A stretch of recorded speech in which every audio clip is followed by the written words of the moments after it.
folks, welcome to Week in Review. My name's Tom Vassell, this is the Dice Tower, and every week we do a whole pile of video reviews of board games. And this is a short video where we tell you real quick thoughts on each one, and then if you want to see the full review, hey, you have that ability. Here we go.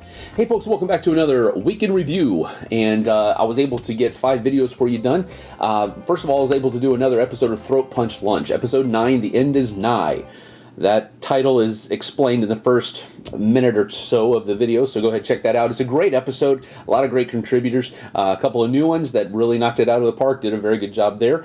So check out Throat Punch Lunch, episode 9. Also able to do 3 expansion reviews for their games. The first one was Riverworld, which was an expansion for Days of Wonder's Small World, a really cool area control game, a game that I really enjoy.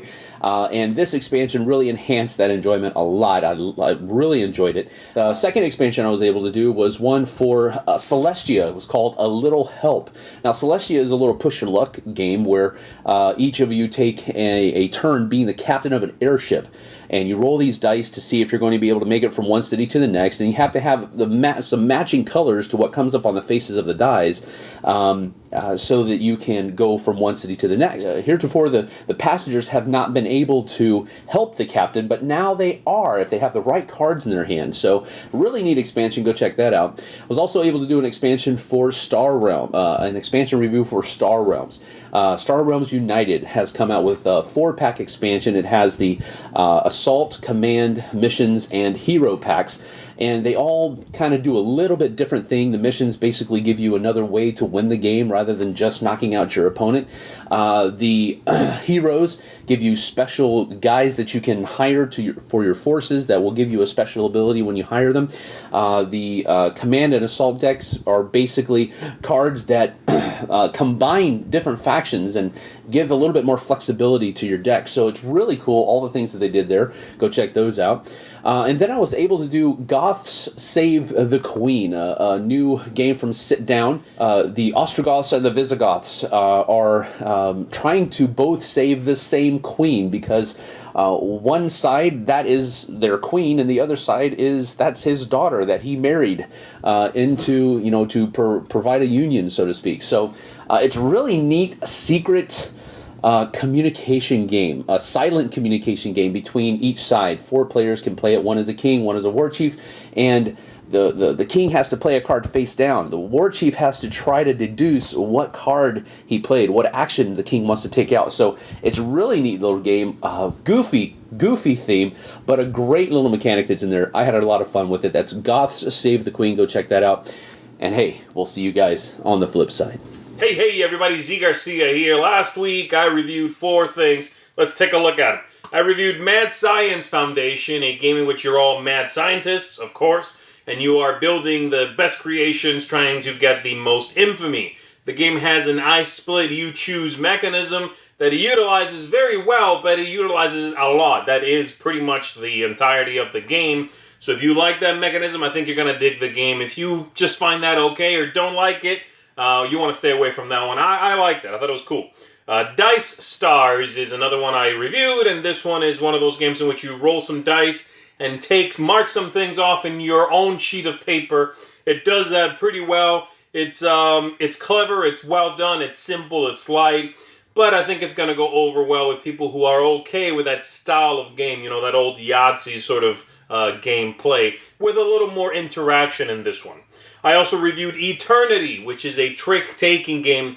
Very clever game, a good-looking game, and one that I was impressed by. This is a keeper for me. I like trick-taking anyway, and this one is both clever and new, but simple, which is a hard thing to pull off these days in trick-taking. And then lastly, I reviewed Imperial Settlers Aztecs, which is a new expansion, a new faction, in fact, to Imperial Settlers. And I really like this one. It's quite possibly my favorite faction out of all of them. What it introduces is clever, it's well done. It is easy to grasp, but deep-reaching and fun. It's just a really fun expansion.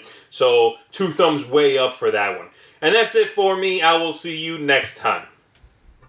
Hello everyone, we're Meeple Talk, and this week we reviewed Celestia. So this is a press your luck game in which you take turns playing the captain, going to various cities and collecting treasures. Whoever gets the most points wins. I thought this was a game with a great art, really great gameplay. I give it a 9 out of 10. I also have to give it a 9 out of 10. It's replayable. I like the wager aspect of it. It's a really charming game as well. So come check out our full review, and we'll see you soon.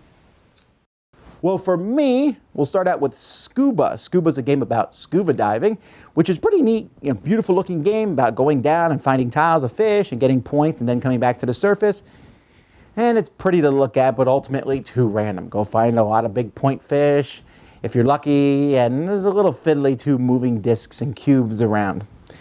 Last Friday, this one people had been bugging me to review, but I was holding off on it because my initial reactions of it were not very positive, and my end result is meh.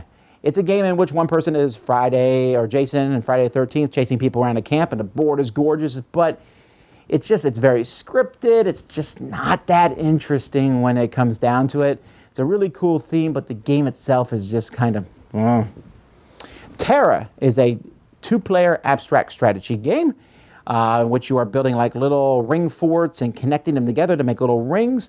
It's very straightforward, has very simple rules, but has some pretty neat concepts and looks really cool on the table.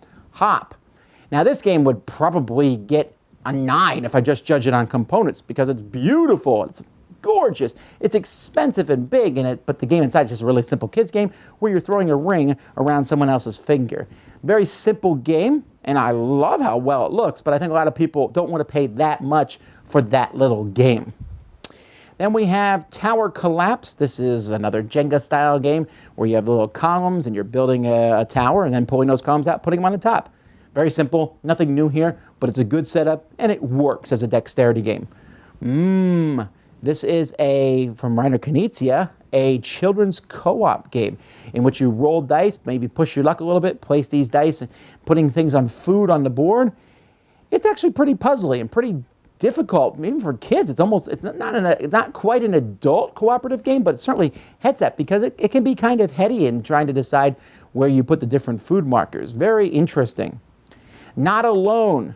I was describing this game to somebody and they said, that sounds like Four Corners, the board game. I was like, yeah, it is. I mean, there's more to it than that, but it's essentially like a big game of hide and seek where one person is a malevolent alien trying to assimilate people who've landed on her planet. And so people are running around and the alien's trying to guess where they are. A really cool concept card game, and I think a lot of people will like it. This feels different. La Granja, the dice game. This is based on the board game, but very loosely. It's essentially a dice game. Now, there's not a lot of new things there. You roll dice, and then you take these dice and mark things off on a sheet and get points in various ways. The different thing about this one is you roll dice, and each person will draft one. You roll them, each person drafts one. You roll the last one. Everyone gets that.